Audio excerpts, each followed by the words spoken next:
Hello everyone and welcome yet to another match preview. Today we'll be taking a look at the Champions League clash between PSV and Barcelona that will be taking place in Eindhoven in the Netherlands. We'll be taking a look at everything that you need to know, including the lineups, the injuries, which by the way there are a lot, as well as the tactics that Barcelona might going to play if they want to get a win at PSV.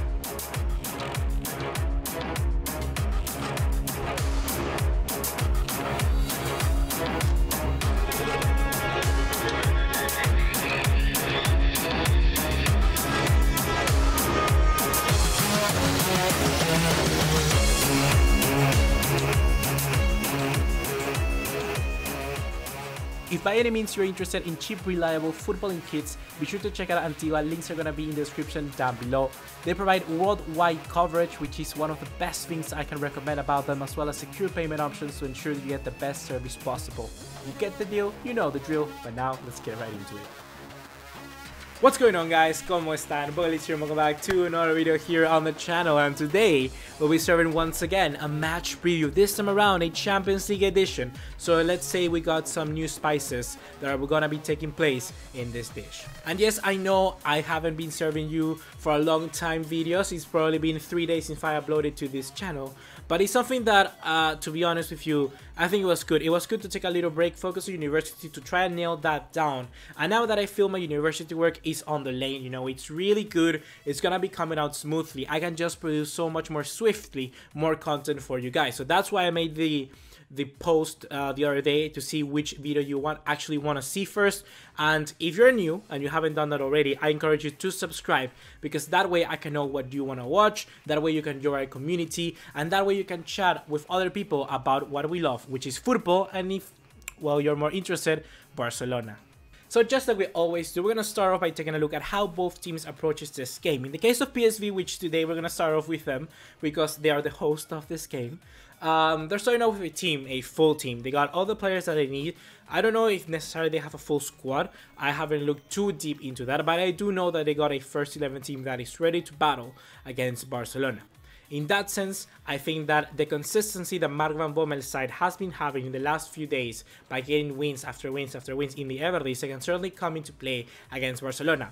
They may be still on the race for a spot in a European competition. It may not be the Champions League, but still may be the Europa League. Because as we know, Spurs still to have to try and get a win against Inter, which is going to be at Wembley as well, at the same time as our match. So in that sense, if for instance Inter manages to beat Spurs, I think PSV will be able, in a good shout, to get the Europa League, obviously, if they beat us first. So PSV are certainly not dead. There's certainly a lot more to play for than just what Barcelona fans may believe. On the other hand, we're going to be taking a look at Barcelona, and to be honest with you, the squad is looking very, very shallow. In the case of Luis Suarez, we know he's going to be missing out between 2 to 3 weeks, 3 weeks max. I don't feel that his surgery is going to be taking too much of that time for Luis Suarez. I hopefully think he comes back stronger, so I think it's the right decision for him. The next player is going to be Arthur Melo, a player which for now, to be honest, looks very, very difficult to replace. A player which has been settling good in Barcelona, and now it's going to be a very big loss. And that just shows how good he has adapted to this club if I say he's a very big loss. In that sense, Arthur Melo, he's going to be out for probably just this game against PSV. He's certainly going to be missing probably a little bit of like form and match sharpness for the game against Villarreal, but I certainly know by a mile, by fact, that he's going to be featuring in that squad against Villarreal on the weekend. The other player that is obviously injured for this game, the new injury per se, is Jasper Cillessen. He's going to be injured between 2 to 3 weeks, similar to Luis Suarez, and that happened obviously because he has a kind of like small muscle tear that suffered during the game against Atletico Madrid in a pre-match situation. It's very unfortunate when situations like this happen, because it's very unfortunate in the case of Jasper Cillessen that he just gets so little game time when actually he deserves so much more, because he's such a good goalkeeper. So, like I already said on another video, I think that we should pull for a move away. We will get a lot of money for Cillessen, and to be honest with you, do we really need as good as a backup goalkeeper? I mean, obviously the answer is yes, but I just think it's unfair to keep this guy on the bench when he could just give so much more. But now, moving into the main dish of this match preview, we're going to be taking a look at the predicted lineups. Starting off with PSV, we're going to go with a very strong lineup for them. I think Mark van Bommel has done a great side to make this team reliable, That's the main thing I can give to PSV. They are reliable. In that sense, I think they're going to go with Soed in goal. They're going to go with, or it's not Soed, it's Sud, I think. Sud in goal. For the right, they're going to go with Dumfries. For the middle, the two center backs, I think it's going to go with Bjergever for the left center back position. And then Schwab for the right. For the left back position, Angelino. In the middle of the park, I think we're going to see something similar to a Hendricks. And then probably, what's the name of this? Pablo Rosario. And then as a number 10, Gaston Pereiro, the Uruguayan who, to be honest with you, did a good job against Brazil and against France. They could have been given a little bit more, but in that sense, I think he had good performances against both those two teams with Uruguay. And then up top, we got obviously El Chucky Lozano, a player which I like a lot. Up top, as a main striker, Luke de Jong, the captain of the team. And then for the left, Steven Bergwijn. On the other hand, we're going to be taking a look at Barcelona. And Barcelona are going to go with a strong 11 nevertheless, but one which may surprise a few. I'm going to go with Marc-André ter Stegen in goal for the right, Nelson Semedo. Then we're going to go Gerard Piqué and Samuel Umtiti as the two main center backs.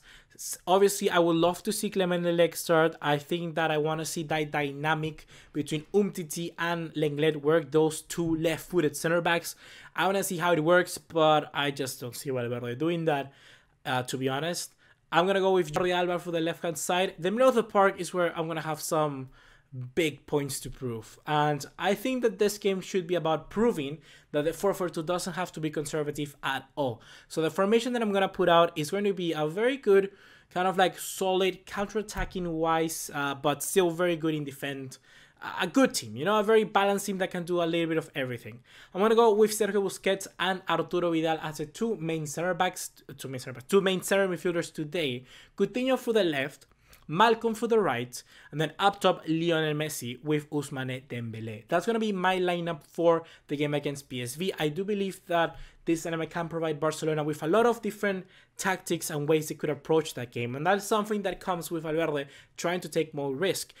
With all of that being said, taking a look at this 4-4-2 formation that I have put out, do you still believe that is conservative? There's no way this 4-4-2 is conservative. Coutinho, a playmaker playing for the left. Malcolm playing for the right. And then up top, Ousmane Dembele and Messi.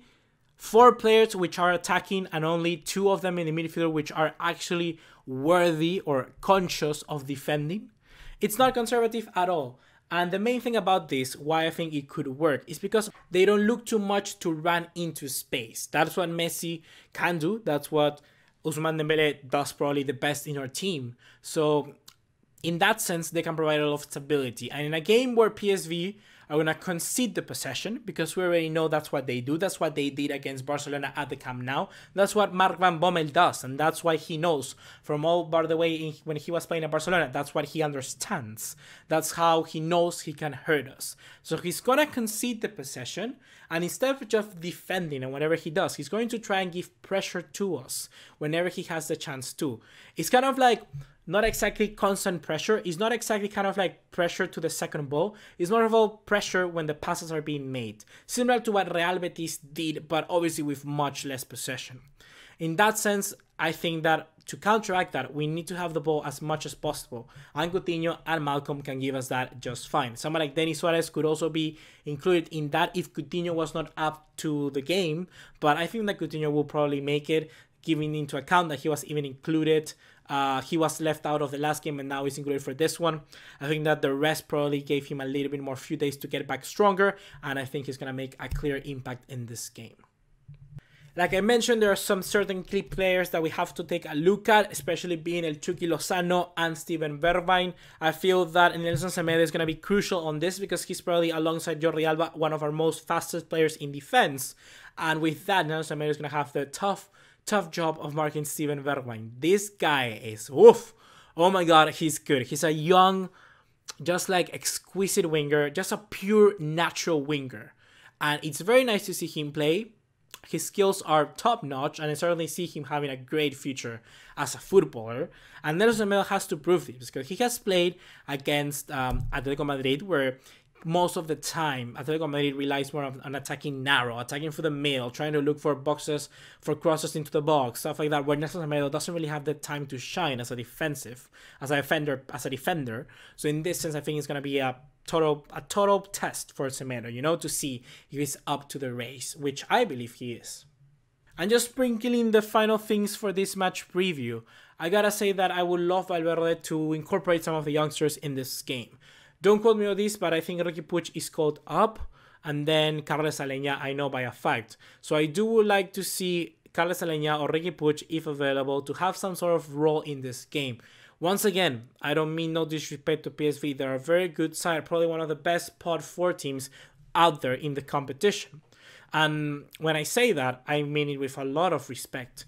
But I still do believe it's a good chance to present these players with the opportunity to play in a good high value game, high pressure game like it is in the Champions League, because they will need to get accustomed to it. It will be the perfect chance to do it. So Valverde, please think about it. Just think about it. And to finish off this 3-course meal, I gotta give you my prediction for the game tomorrow. The Champions League is a different beast for Barcelona. We've seen how they just have played completely different in this competition, and I'm kind of torn between two results. Seeing the Champions League last season, we all know that we did very well in the first 3 games. Then we draw against Olympiacos, or was it Sporting de Lisboa? But I'm sure we drew against Juventus. So I'm kind of thinking this could also be a draw in that sense. It reminds me, it gives me the same vibes where the game is not as important for us, but it's still important for the opposition. So Barcelona play a little bit more defensive, which, well, I don't like. But it's sort of what is in their mind to not lose too much energy for a crucial match, which is going to be against Villarreal. Because obviously we want to regain top of the Liga, don't we? So with that being said, I could see a draw, kind of like a 1-1, something similar to that. But I think that given into account the PSV are going to be trying a little bit, are going to be shooting above their league, I think that we may get some gaps in space. We may get some lapses in concentration where they're not too good. And that could allow for a little bit of a Messi or Dembele magic and just open up the floodgates and try to get a bigger scoring in. I think it's going to be a 3-1 win for Barcelona tomorrow in Eindhoven against PSV. Hopefully we get the 3 points, and that just basically cements our place in the knockout stages as the first pot team basically for the draw coming up.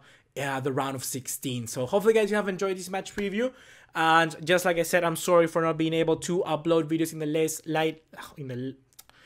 latest 3 days, but I'm sure that you will be enjoying the few videos that I'm planning for the next upcoming days, obviously including the match review for PSV, which I gotta say I still haven't got the problem fixed with the copyright, so I may not be able to upload any live streams of yet. Hopefully it gets fixed. I still have a wild card I want to use, but I cannot use it right now. So hopefully it gets fixed. I already sent, once again, another counter notice to see if they can finally watch actually what happened and see that it was a mistake of algorithm and they fix it. So we got to see how that works. We got to see how it happens. And like I said, uni now it's done. I got my work all properly smooth out, so the videos could just keep coming and the schedules are just gonna be so much more lenient. So in that sense guys, I'm gonna be signing the hashtag out of here. See you in the next one. Take care.